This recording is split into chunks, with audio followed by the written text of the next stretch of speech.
నువ్వు చాలా ఎక్కువ చేస్తున్నావు రాజు. చాలా అంటే చాలా. అరే 2-3 నెలల నుంచి ప్రేమించుకున్నా మస్తు ఎక్కువ చేస్తాను. నువ్వు పెద్ద మనిషి అయినా కానీ నేను లవ్ చేస్తాను. ఈ మాత్రం చేయకపోతే మంచిగా ఉంటుందా చెప్పు.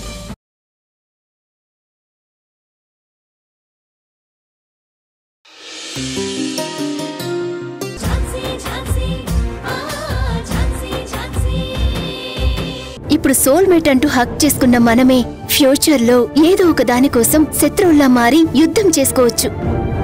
చెప్పలేం. ప్రియాంక, ఏమైంది నీకు? సడన్ గా సాక్రటీస్ లా మాట్లాడుతున్నావు. అది కాదు ఝాన్సీ, రేపు ఎలాంటి ప్రాబ్లమ్స్ వచ్చినా మన స్నేహం మాత్రం ఎప్పటికీ ఇలానే ఉండాలని చెప్తున్నా. మన ఫ్రెండ్షిప్ ఇలానే ఉంటుందని నువ్వు నాకు ప్రామిస్ చెయ్యి.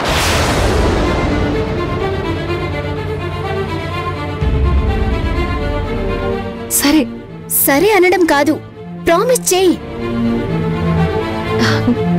ఓకే, మన ఫ్రెండ్షిప్ ఎప్పుడు ఇలానే ఉంటుంది. గట్టిగా మాట్లాడితే రేపు నువ్వు ఒప్పుకోకపోతే నా పెళ్లి కూడా జరగదు. నువ్వు ఒప్పుకుంటేనే నేను పెళ్లి చేసుకుంటాను. ప్రామిస్. ఓకే?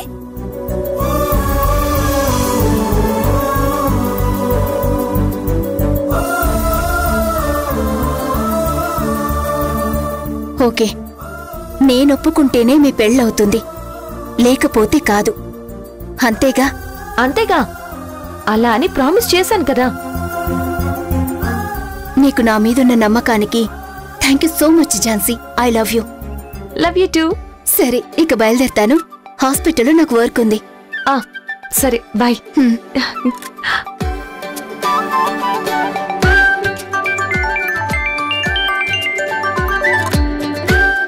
హలో, చెప్పండి. హాయ్. హాయ్ అక్క. ఏంటి, ఝాన్సీని కలవడానికి వచ్చావా? అవునక్క, లోపలుందా? ఉంది, వెళ్ళు. నాకు కొంచెం పనుంది, నేను తర్వాత కలుస్తాను. సరే అక్క.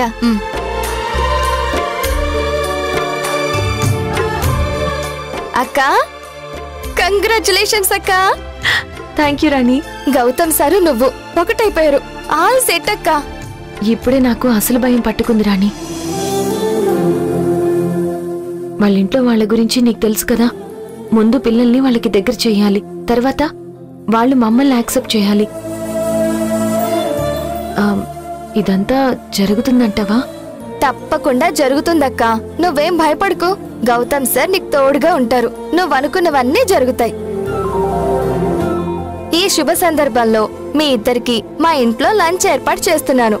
సో మీరు మా ఇంటికి విందు చేయడానికి రావాల్సిందిగా మిమ్మల్ని ఆహ్వానిస్తున్నాను. రాణి, ఇప్పుడు ఇవన్నీ ఎందుకు? ఇప్పుడే కావాలి.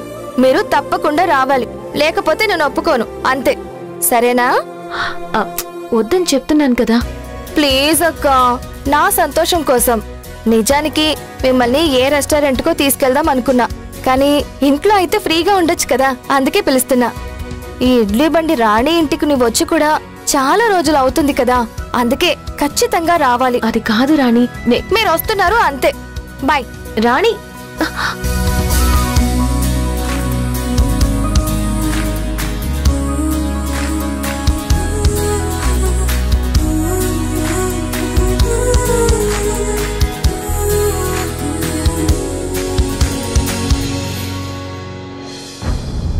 బిడ్డతోనే మళ్ళీ ఇంట్లో అడుగు పెడతామని ఎన్నో కలలు కన్నాను. ఇప్పుడు ఇంటికి ఎలా వెళ్ళాలి? అందరికి నా మొహం ఎలా చూపించాలి?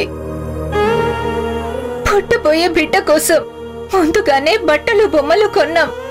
ఏ పేర్లు పెట్టాలో ఆలోచించుకున్నాం. ఎన్నో ఆశలు పెట్టుకున్నాం, కానీ అన్ని అడియాసలైపోయాయి. బాధపడకు సుమిత్ర, ఆ దేవుడు మనకిలా అన్యాయం చేస్తాడని అనుకోలేదు. ఏం చేస్తాం, అంతా మన కర్మ. సార్ శ్రీనివాస్ గారు, రేపు మిమ్మల్ని డిశ్చార్జ్ చేస్తున్నారు. మీరు ఒకసారి రిసెప్షన్కి రండి. ఎందుకు? మా బిడ్డను మాకు కాకుండా చేసినందుకు లక్షలు ఫీజు కట్టాలా? వెళ్ళండి, వెళ్ళి ఆ డబ్బు కట్టండి. లేదమ్మా, మీరు డబ్బులు కట్టాల్సిన అవసరం లేదు. మీది జీరో బ్యాలెన్స్. మీ దగ్గర ₹1 కూడా తీసుకోవద్దని డాక్టర్ గారు చెప్పారు. మీరొచ్చి సంతకం పెట్టండి చాలు. నిజంగానా? సుమిత్ర ఎంత మంచి వాళ్ళు కాకపోతే డబ్బులు తీసుకోవద్దని చెప్తారు. సార్ త్వరగా రండి సార్. సుమిత్ర, నేను వెళ్ళి ఆ సంతకం పెట్టొస్తాను. నువ్వు పడుకుని రెస్ట్ తీసుకో.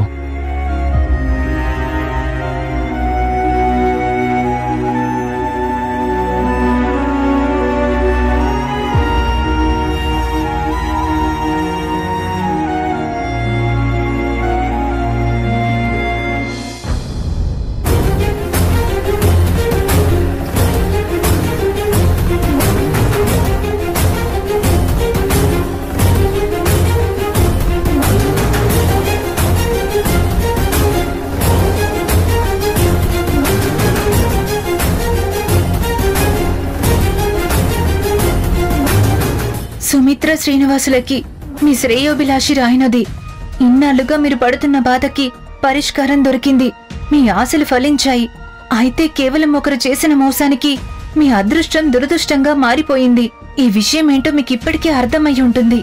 మీరు ఏ డాక్టర్నైతే దేవుడు అని నమ్మారో ఆ డాక్టర్ కారణంగానే మీరు మోసపోయారు.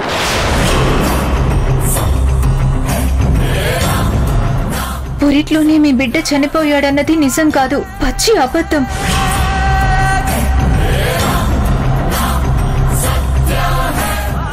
ఏమండి, మీ బిడ్డ చనిపోలేదు, బ్రతికే ఉన్నాడు.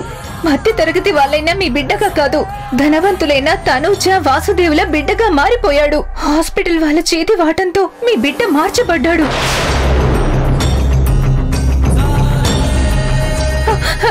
ఏమండి, నిజానికి పురిట్లో చనిపోయింది వాళ్ళ బిడ్డ. ఈ ఉత్తరం మీ చేతికి రాకపోతే హాస్పిటల్ వాళ్ళు చెప్పిన అబద్ధాన్ని నిజం అనుకుని ఇదంతా మా కర్మలే అనుకుని సరిపెట్టుకునేవారు. కానీ నిజం నిప్పు లాంటిది, దాన్నెవరూ ఎంతో కాలం దాచలేరు. ప్రస్తుతం మీ చేతిలో ఉన్నది ఆ నిప్పే. ఇట్లు మీ శ్రేయోభిలాషి. ఏమండి, ఏమండి,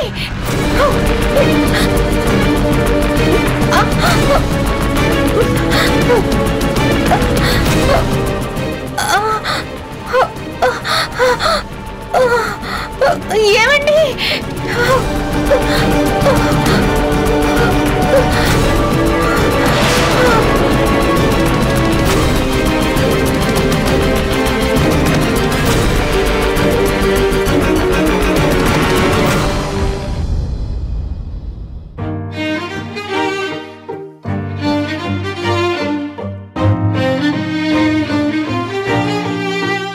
సార్ రాజుగారు, సార్ ఈ ఫైల్ ని వెరిఫికేషన్ కి పంపించండి. అలాగే ఆ తర్వాత నేను మాట్లాడతాను. Good morning Madhav garu. Good morning madam. Morning Raju garu. Good morning. వెళ్ళండి మేడం, వెళ్ళండి. Thank you. Good morning Gautam sir.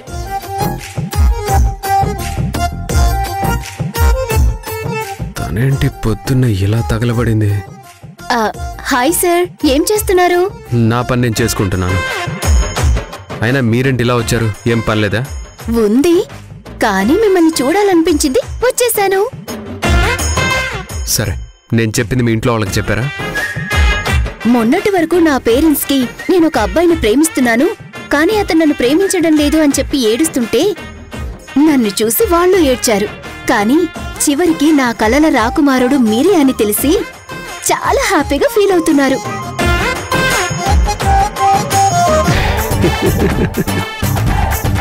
హే రాజుగారు, ఫైల్ చూడండి.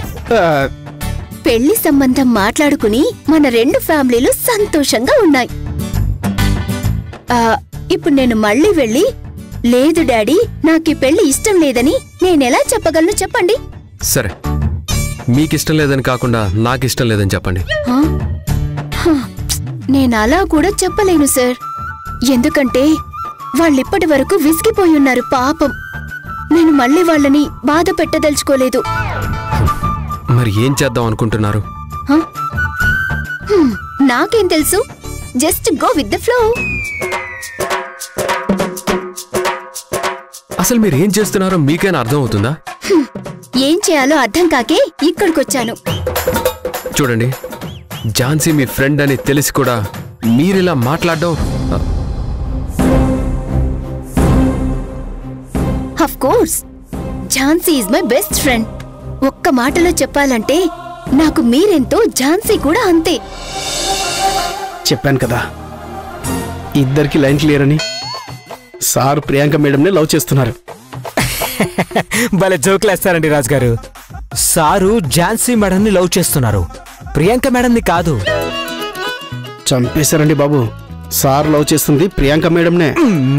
చెప్తుంటే అర్థం చేసుకోరేంటి? ఝాన్సీ మేడం గౌతమ్ సార్ చాలా బలంగా ప్రేమించుకుంటున్నారు.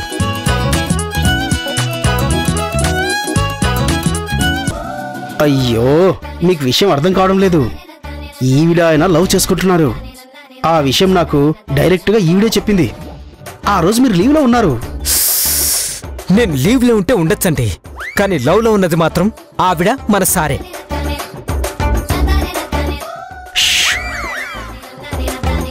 మన సారు ఝాన్సీ గారు జస్ట్ ఫ్రెండ్స్ మాత్రమే. ఈ విషయం ఝాన్సీ గారే కాదు, మన సార్ కూడా చెప్పారు.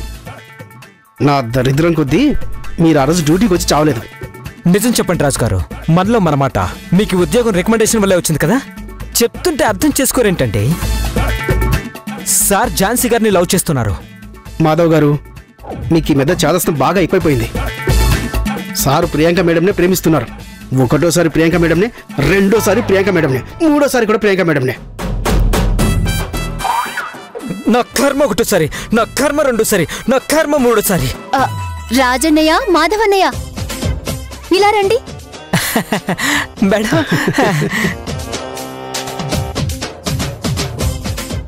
సార్ చెప్పండి మేడం. మీరేదో సీరియస్ గా డిస్కషన్ చేసుకుంటున్నారు. విషయం ఏంటో చెప్పండి. ఏం లేదు మేడం. పర్వాలేదు, చెప్పండి.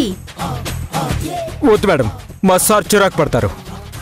ఏం పర్వాలేదు, సార్ ఏం కోపడ్రు. నేను చెప్తున్నాను కదా, సార్కి నేనెంత చెప్తే అంత కదా సార్. నేను చెప్పలా? ఏం చెప్పారు? అదే మేడం, సారు మీరు అది కదా. త్వరలో మీరిద్దరు పెళ్లి చేసుకోబోతున్నారు కదా. మీరు రాపండి రాజుగారు. ఝాన్సీ మేడం మన సారే కుచ్ కుచ్ హోతా హై, వీళ్ళిద్దరు నహీ హై. మాధవ్ గారు, ఎదురుగా లైవ్ ఎగ్జాంపుల్ పెట్టుకొని ఏం మాట్లాడుతున్నారు? మన ప్రియాంక మేడం గౌతమ్ సారే దిల్ దీవానా హే. అబ్బా, మీకెలా చెప్పాలి రాజుగారు? గౌతమ్ సారు ఝాన్సీ గారే దిల్ తో పాగల్ హై. ఓరి నాయనో, ఇంత చిన్న విషయం తెలియకుండా మీరు పోలీసు ఎలా అయ్యారు? మన సారు ప్రియాంక మేడం రేపో మాపో మాంగళ్యం తంతునానంటూ పెళ్లి చేసుకోబోతున్నారు. అంటే అన్నానంటారు రాజుగారు, పెళ్లిళ్ళు స్వర్గంలో నిశ్చయించబడతాయి. మీరు నేను అనుకుంటే జరగదు. మాధవ్ గారు చూడండి రాజుగారు, ఇది లాజిక్ మిస్ అయిన మీ వల్ల, సహనం చచ్చిపోయిన నా వల్ల తెలియదు కాదు. ఆ భగవంతుడికే వదిలేద్దాం. బుద్ధిగా బొమ్మ బొరుసు వేద్దాం. మేడం, మీ దగ్గర రూపాయి కాయిన్ ఉంటే ఇవ్వండి. ఓకే, ఇస్తానుండండి. Stop it.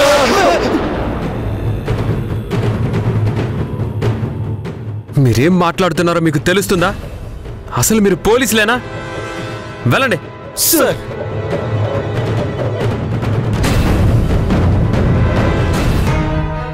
ప్రియాంక గారు ఇలా రండి.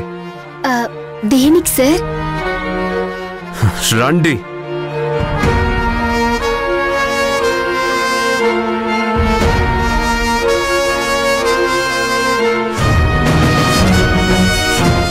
ప్రియాంక, నేను చెప్పేదేంటి, మీరు చేస్తుందేంటి? మీరు మారరా? అయ్యో భలే వారే, నేను మారిపోయానండి. ఇవన్నీ కాదు ప్రియాంక, ఫైనల్గా ఇది చెప్పు. నువ్వు మీ వాళ్ళతో ఈ పెళ్లి ఇష్టం లేదని చెప్తావా చెప్పవా? ఏంటి బెదిరిస్తున్నారా? లేదు, బ్రతిమిలాడుకుంటున్నాను. ఏం చేద్దాం అనుకుంటున్నావో చెప్పు. మీ కానిస్టేబుల్ చెప్పాడు కదా, పెళ్లిళ్ళు స్వర్గంలోనే నిర్ణయించబడతాయని. చూద్దాం ఆ దేవుడు ఎవరికి నిర్ణయించాడో. ప్రియాంక గారు, ఏంటి వితండవాదం? మీరేమైనా అనుకోండి, పిచ్చి వెర్రి తిక్క మెంటల్ ఏమైనా అనుకోండి. నీకు అర్థం కావట్లా. నువ్వు అనుకున్నది జరగదు. Has your wish. అది కూడా డెస్టినీయే డిసైడ్ చేస్తుంది. చూడండి గౌతమ్ సార్, ఇందులో నేను చేసింది మిమ్మల్ని ప్రేమించడం మాత్రమే. మిగతాదంతా దానంతటదే జరిగింది. నెక్స్ట్ కూడా ఏం జరుగుతుందో చూద్దాం. నాకు మీ ప్రేమ కావాలి, ఝాన్సీ స్నేహం కూడా కావాలి. No, it's not possible. ఏదో ఒక్కటి మాత్రమే జరుగుతుంది, అది మా పెళ్లి. పెళ్లి మాత్రం కరెక్ట్ గా చెప్పారు, కానీ అది మీతో ఝాన్సీ పెళ్ళా లేక మన పెళ్ళా అనేది ఆ దేవుడే డిసైడ్ చేస్తాడు. ఆయన ఆడిస్తూ ఉంటాడు, మనం ఆడుతూ ఉండాలి. అంతవరకు నేను గేమ్ నుంచి తప్పుకోను. Just go with the flow. ఆ ఫ్లోలో పడేటైనా పోవే. ఏంటి సార్, ఏదో పెళ్ళాన్నట్టు పోవే అంటున్నారు? అంటే అది సారీ, ఏదో ఫ్లోలో వచ్చేసింది. పెళ్లిళ్ళు స్వర్గంలో నిర్ణయించబడతాయంటారు సార్. మీకు ఝాన్సీ బెస్ట్ అయితే నాకు మీరు best. Let's hope for the best. Go with the flow అంట. Just go to hell.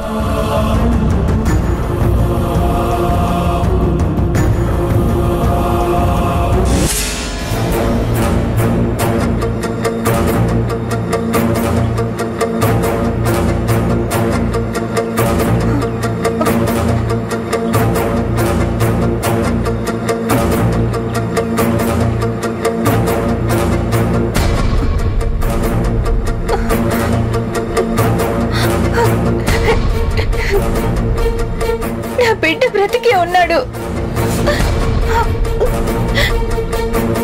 నా బిడ్డ బ్రతికే ఉన్నాడు. నా బిడ్డ చచ్చిపోలేదు. నేను నా బిడ్డను చూడాలి.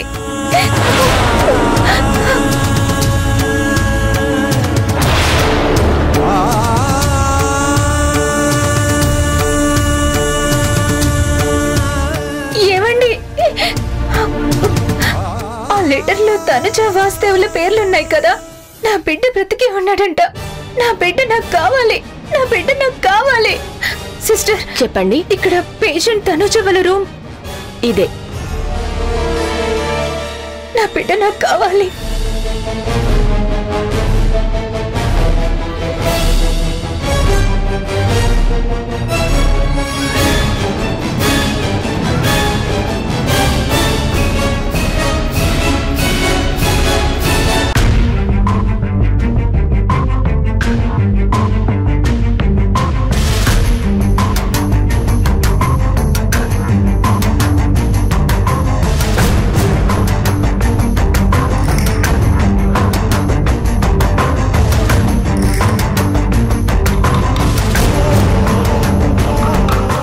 బిడ్డ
ఎవరు మీరు?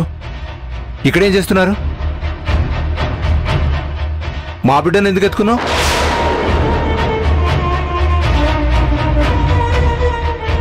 తనుజ, తనుజ, ఏంటండి? నువ్వు మన బిడ్డని ఈవిడికిచ్చావా?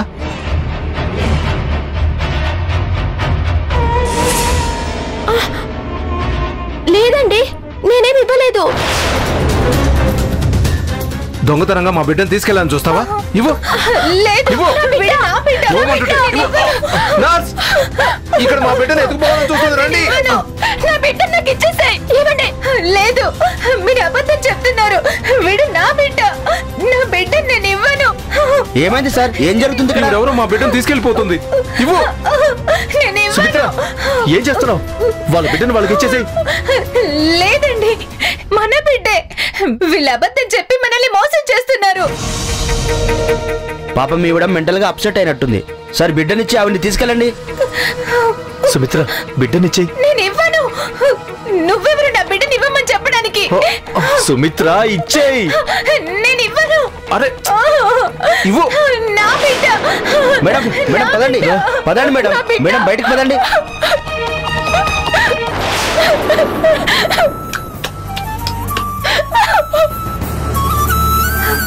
అది కాదు. వెళ్ళండమ్మా, వెళ్ళండి. సుమిత్ర, పద. సార్ వెళ్ళండి.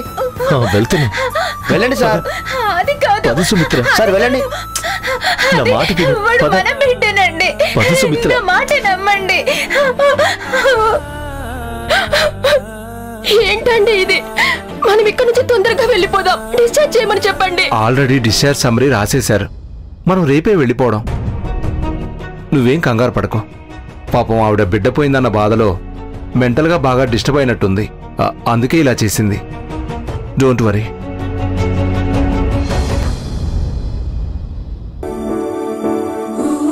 రాజు, మాధవ్ సార్. సారీ ఇందాకేదో ఫ్రస్ట్రేషన్లో మీ మీద అరిచేశాను.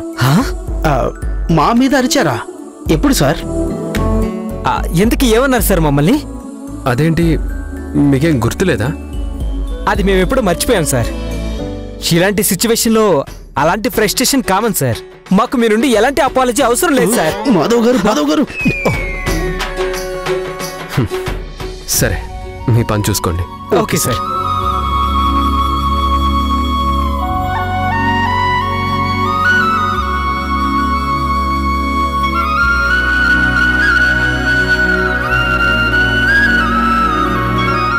Good morning. Good morning.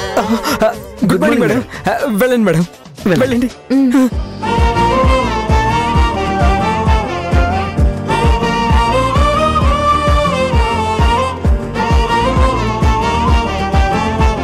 Sir,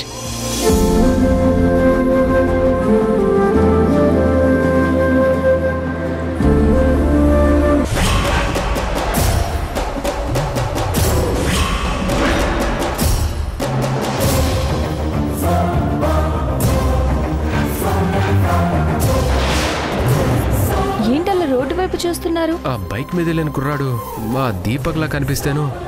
Deepak ఎవరు?